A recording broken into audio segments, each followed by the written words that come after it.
Hello everybody, hope आप सब अच्छे से होंगे। तो चलिए हम अपना सेकेंड पार्ट शुरू करते हैं। और फर्स्ट पार्ट में हम लोग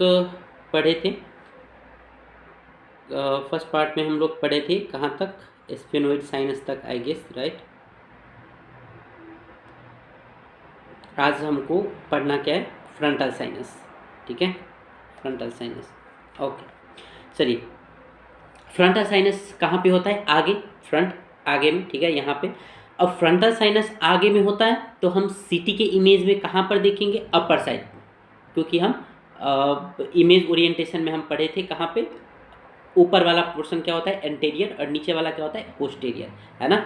तो यहाँ पर क्या हो गया? Frontal sinus. Frontal sinus. अब फ्रंटल साइनस का सीन ये है ना कि फ्रंटल साइनस वेरिएबल होता है। ऐसा नहीं है कि हर किसी में फ्रंटल साइनस होता ही होता है। कभी कभार फ्रंटल साइनस जो है वो एब्सेंट भी होता है। ठीक है, फ्रंटल साइनस हम देखेंगे कहाँ पे? सीटी बोन विंडोज में। ठीक है, the frontal sinuses are highly variable in appearance. ठीक है, many people have no frontal sinuses. ठीक है, अब देखिए ऊपर वाला में यहाँ पे फ्रंटल साइनस आपको दिख रहा है, यहाँ पे फ्रंटल साइनस दिख रहा है, ये बीच वाला में भी आपको फ्रंटल साइनस दिख रहा है। ठीक है, बट आप ये लास्ट वाला में आप यहाँ पर देख सकते हैं, यहाँ पे फ्रंटल साइनस नहीं है, फ्रंटल साइनस इज एब्सेंट। ठीक है, तो फ्रंटल साइनस कंपलसरी नहीं है कि सभी पेशेंट में होगा ही होगा। ये जनरली एल्डर में क्या होता है, थोड़ा एब्सेंट भी हो सकता है। ठीक है, चलिए नेक्स्ट हमारा है स्फेनोइड साइनस। अब स्फेनोइड साइनस का क्या है, फिर से हम थोड़ा सा देख लेते हैं। स्फेनोइड साइनस जो है ना, वो क्या हो सकता है? सिंगल भी हो सकता है, ऐसे जो यहाँ पर दिख रहा है फर्स्ट इमेज में, सिंगल भी हो सकता है। सेकेंड वाले में देखिए यहाँ पर सेप्टेशन है, एक सेप्टेशन है। थर्ड वाले में कितना है? 2 सेप्टेशन है। ठीक है, तो स्फेनोइड साइनस सिंगल भी होता है, मल्टीपल सेप्टेशंस भी हो सकता है। तो इस पर कंफ्यूज नहीं होना है कि यहाँ पर कोई पैथोलॉजी है। ठीक है, तो ये भी हम कहाँ पर देखेंगे? सीटी ब्रेन के बोन विंडोज में। ठीक है, the sphenoid sinus can be single और सेप्टेटेड इन मल्टीपल सेपरेट साइनसेस। ठीक है, अब स्फेनोइड साइनस का क्लिनिकल सिग्निफिकेंस क्या है ना, अगर स्फेनोइड साइनस में अगर आपको फ्लूइड देखने को मिले, अगर ट्रॉमेटिक केस है, एक्सीडेंटल केस है, ट्रॉमा है पेशेंट को, और अगर आप सीटी स्कैन देख रहे हैं और सीटी स्कैन में आप देख रहे हैं कि स्फेनोइड साइनस में क्या है? फ्लूइड लेवल है। अगर फ्लूइड आपको दिख रहा है स्फेनोइड साइनस में, तो वहाँ पर एक हाईली वो साइन हो सकता है कि बेसल स्कॉल फ्रैक्चर का। क्या हो सकता है? वेसल स्कॉल फ्रैक्चर का वो हाईली साइन हो सकता है। ठीक है, तो इसीलिए यहाँ पर क्या लिखते हैं? In the context of trauma of fluid level in the sphenoid sinus में be a sign of basal skull fracture. ठीक है, चलिए यहाँ तक क्लियर होगा आपको। अब हम देख लेते हैं मैक्सिलरी साइनस। मैक्सिलरी साइनस कहाँ पे होता है? मैक्सिलरी साइनस कहाँ पे होता है? मैक्सिला पे, यहाँ मैक्सिला पे। मैक्सिलरी साइनस कितने मैक्सिलरी साइनस होते हैं? 2। अब देखिए मैक्सिलरी साइनस ये लेफ्ट साइड का है ना, ये है नॉर्मल। क्यों है नॉर्मल? क्योंकि ये पूरा कंप्लीट ब्लैक दिख रहा है, इसमें कुछ भी नहीं है। ठीक है, पर यहाँ राइट साइड में देखिए, यहाँ पर ये पोर्शन जो है, ये पोर्शन में क्या है? लग रहा है कि कुछ है यहाँ पे। ये क्या है? ये है म्यूकोजल थिकनिंग। ठीक है, और मैक्सिलरी साइनस में म्यूकोजल थिकनिंग ये कॉमन है, ये नॉर्मली ये फाइंडिंग मिलता ही मिलता है जनरली। ठीक है, जनरली ये फाइंडिंग क्या होता है? हमको देखने को मिलता है। अब देखिए maxillary sinus CT brain bone windows. ठीक है, mucosal thickening is very common in incidental finding. Mucosal thickening is very common, very common. ठीक है, the patient who had coryzal symptom, जिसको क्रोजियल सिम्टम्स है उसको भी देखने को मिल सकता है, या नॉर्मली क्या होता है? अगर हेड इंजरी है तो उस कंडीशन में देखने को मिलता है। ठीक है, चलिए अब हम जान लेते हैं थोड़ा मेनिंजिस। मेनिंजिस क्या है? आप लोग को आप सबको ज़रूर पता होगा। स्कल के अंदर डिफरेंट लेयर्स होते हैं, स्कल और ब्रेन के बीच में। ठीक है, जैसे स्कल और ब्रेन के बीच में क्या क्या लेयर होता है? ड्यूरा मैटर हो गया, सब एर्कोनोइड स्पेस हो गया, पिया मैटर हो गई, है ना, ये सब होता है वहाँ पे। अब देखिए the meninges are thin layer. ये क्या है? Thin layer tissue found between the brain and the inner table of the skull. Skull के और ब्रेन के बीच में ये एस्कॉल में पूरा चिपका हुआ रहता है, ठीक है, क्या होता है, पूरा चिपका हुआ रहता है। तो एस्कॉल और ब्रेन के बीच में जो एक टिश्यू मिलते हैं, उस टिश्यू को हम क्या बोलते हैं, हम मेनिंजिस बोलते हैं, ठीक है। The meninges comprises the dura mater, the arachnoid and the pia mater, ठीक है।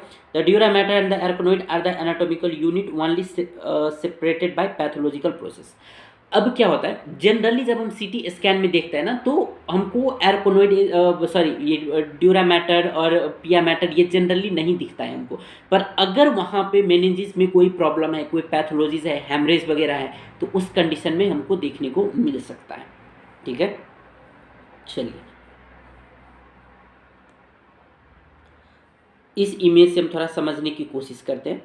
ये हम पहले ही पढ़ चुके हैं, क्या ये आउटर टेबल, ये बाहर वाला क्या है, आउटर टेबल है, ठीक है, आउटर टेबल है। ये इनर वाला, ये क्या है, इनर टेबल है, ठीक है। ये ग्रीन जो आप देख रहे हैं, ये ग्रीन क्या है, ये ड्यूरा मैटर है, ठीक है, जो एस्कॉल के साथ बिल्कुल चिपका हुआ रहता है, क्या, ड्यूरा मैटर। ड्यूरा मैटर में भी एक और लेयर होता है जो सब एर्कोनोइड होता है, ये भी क्या होता है, बिल्कुल ड्यूरा मैटर में चिपका हुआ होता है, ठीक है। पर ड्यूरा मैटर और एक होता है पिया मैटर। पिया मैटर क्या होता है, जो ब्रेन से बिल्कुल चिपका हुआ रहता है, ब्रेन को जो है ना एक फोल्ड में, एक लेयर में, एक क्लोज लेयर में बंद क्या होता है, उसको हम क्या बोलते हैं, पिया मैटर बोलते हैं।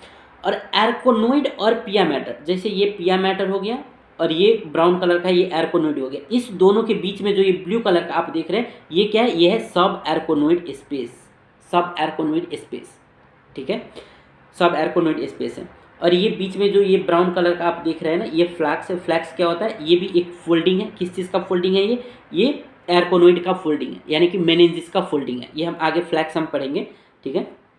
अभी के लिए आप क्या जानिए, ड्यूरा मैटर, ठीक है, ड्यूरा मैटर हम जान गए, एर्कोनोइड हम जान गए, सब एर्कोनोइड स्पेस हम जान गए, और पिया मैटर हम जान गए, ठीक है। अब यहाँ पर थोड़ा देख लेते हैं द मेनिंजिस। मेनिंजिस क्या होता है, dura mater through outermost layer closely applied to the inner table, closely applied to the inner table of the skull, ठीक है। एर्कोनोइड क्या है, thin layer closely applied to the dura mater. Sub arachnoid space क्या है, space between the arachnoid mater and the pia mater. Arachnoid mater और pia matter के बीच का जो स्पेस है, उसको हम क्या बोलते हैं, सब एर्कोनोइड स्पेस, जो ये पोर्शन हो गया ना, ये पोर्शन ब्लू वाला, ठीक है। which contains delicate trabeculated connective tissue and CSF। सब एर्कोनोइड स्पेस में क्या होता है, कनेक्टिव टिश्यूज होते हैं, CSF होता है, ठीक है।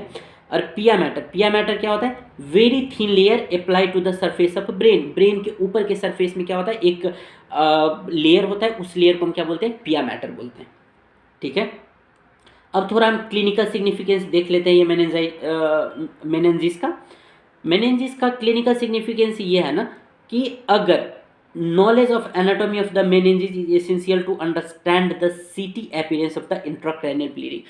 अगर इंट्राक्रैनियल ब्लीडिंग अगर होती है, तो वो इंट्राक्रैनियल ब्लीडिंग कहाँ पर है, किस लेयर पे है, सब एर्कोनोइड स्पेस में है, ये पिया मैटर और ब्रेन के बीच में कहाँ पर है, वो लोकेशन हमको फाइंड आउट एग्जैक्ट हमको पता करने के लिए हमको ईजी होता है, ठीक है। इसलिए हमको क्या चाहिए, हमको मेनिंजिस पता होना बहुत ही ज़रूरी है, ठीक है। चलिए, अब हम देख लेते हैं टेंटेरियम सेरिब्रलाई क्या है। देखिए, tentorium cerebelli and a folding of the dura mater forms like a tent like sheet which separate the cerebrum and the cerebellum. Tentorium cerebelli क्या है ना, ये एक ड्यूरा मैटर का एक ये फोल्डिंग्स है, ठीक है, ये एक फोल्डिंग्स है जो क्या करता है, ब्रेन का जो सेरिब्रम और सेरिब्लम का जो दोनों को क्या करता है, सेपरेट करता है, ठीक है। अगर आपको टेंटोरियम सेरिब्रलाई अगर अभी आप नहीं रिकॉल कर पा रहे हैं, तो आप क्या कर सकते हैं, आप एक बार किसी भी डॉक्टर्स का एनाटॉमी वीडियो आप देख लीजिए, वहाँ से आपको कंसेप्ट क्लियर हो जाएगा, ठीक है। The tentorium is anchored by the Pretorius bone. ये क्या होता है, पिटोरियस बोन, ये पिटोरियस बोन के लेवल से क्या होता है, स्टार्ट निकला हुआ होता है, ठीक है। ये पिटोरियस बोन जो है, ये क्या क्या होता है, एंकर्ड क्या होता है, किसको, टेंटोरम सेरिब्रलाई को, ठीक है। चलिए, अब आगे देख लेते हैं, आगे भी सेम ही चीज़ है, यहाँ पे भी आपको पता ही होगा, ब्रेन में दो हेमिस्फीयर होता है, right cerebral hemisphere and left cerebral hemisphere. और ये हो गया टेंटोरियम दोनों साइड से, ठीक है, नीचे में सेरिबेलम और ये ऊपर में सेरिब्रम, ठीक है। अब जैसे यहाँ पर आप देखिए tentorium cerebellum, on axial CT images the tentorium is frequently visible passing over the cerebellum, ठीक है। टेंटोरियम सेरिबेलाई का क्लिनिकल सिग्निफिकेंस बेसिकली क्या है ना, in the cortex of the sub arachnoid haemorrhage और सबड्यूरल हेमाटोमा द टेंट में become more dense due to the layering of the blood. अगर वहाँ पर ये सब एर्कोनोइड हेमरेज है या तो सबड्यूरल हेमाटोमा है, तो क्या हो जाता है ना, ये जो टेंटोरियम जो है ये और भी ज़्यादा डेंस दिखने लगता है। तो अगर जब ज़्यादा डेंस हमको दिखे टेंटोरियम में, ठीक है, तो हमको ये पता हो और ये हम गेस कर सकते हैं या ये हम एक थिंक कर सकते हैं कि maybe patient have some problem like subdural haematoma और सब एर्कोनोइड हेमरेज, ठीक है। तो इसलिए टेंटोरियम ज़्यादा डेंस दिखे तो हम क्या सोचेंगे, कुछ ना कुछ गड़बड़ है, ठीक है। अब थोड़ा जान लेते हैं हम फ्लेक्स सेरिब्री के। फ्लेक्स सेरिब्री भी क्या है,